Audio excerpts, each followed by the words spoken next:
กองประสุมสามัญครบคณะครั้งที่3สมัยที่6ขององค์คณะพักกองบัญชาการทหารแขวงพงษานี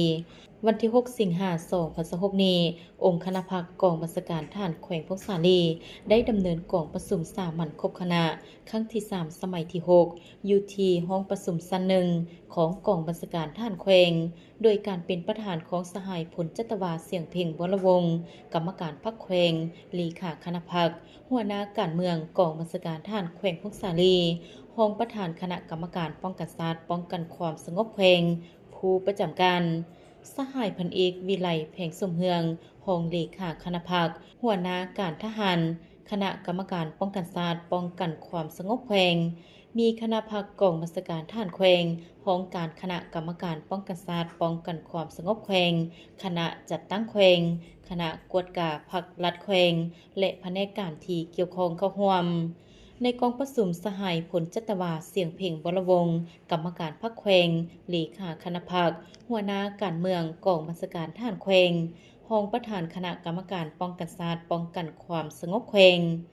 ผู้ประจำการได้ผ่านบทสรุปตีราคาการนำพาสีนำของคณะพรรคกองบัญชาการทหารแขวงประจำ6เดือนต้นปีและวางทิศทางแผนการ6เดือนท้ายปี2026คณะพรรคคณะบัญชาได้ยกสูงการศึกษาอบรมการเมืองนำพาแนวคิดให้พนักงานสมาชิกพรรคนายและพลทหารมีแนวคิดหลักมั่นการเมืองนักแน่นมีความรับรู้เข้าใจต่อแนวทางนโยบายของพรรครัฐเฮ็ดให้การจัดตั้งเคลื่อนไหวปฏิบัติหน้าที่เวียกงานของพนักงานสมาชิกพรรคนักรบมีความเป็นเอกภาพมีสติต่อความรับผิดชอบสูงเป็นเจ้าการปฏิบัติหน้าที่ของแต่ละกองได้มีการหันเปลี่ยนอย่างแข็งแรงลึกซึ้งและรอบด้านอย่างมีประสิทธิผลดีขึ้นกว่าเก่าเพื่อสกัดกั้นต้านปรากฏการณ์ย่อท้อได้จัดตั้งเผยแพร่เสื่อมซึมพันขยายมติกองประชุมใหญ่ครั้งที่12ของศูนย์กลางภาคมติกองประชุมใหญ่ครั้งที่12ของแขวงมติกองประชุมใหญ่ครั้งที่6ของคณะพรรคกระทรวงป้องกันประเทศและมติกองประชุมใหญ่ครั้งที่6ขององค์คณะพรรคกองบัญชาการทหารแขวงได้รับการจัดตั้งปฏิบัติลงสู่หากฐานเวียกงานก่อสร้างพรรคพนักงานได้ปรับปรุงก่อสร้างพรรคตาม5หลักการ3ทิศนำของพรรคปฏิบัติตาม4นัย4ขั้นหมายของพรรคโดยปินออม4นาทีใหญ่สหกแผนงานของคณะพรรคกระทรวงป้องกันประเทศวางออกอย่างเข้มงวดกองบัญชาการทหารแขวงมี1องค์คณะพรรคมี8คณะพรรคฮักทันมี51หน่วยพรรคในนี้มีหน่วยพรรคขึ้นกับคณะพรรคฮักทัน35หน่วยและหน่วยพรรคขึ้นกับองค์คณะพรรคกองบัญชาการทหารแขวง16หน่วย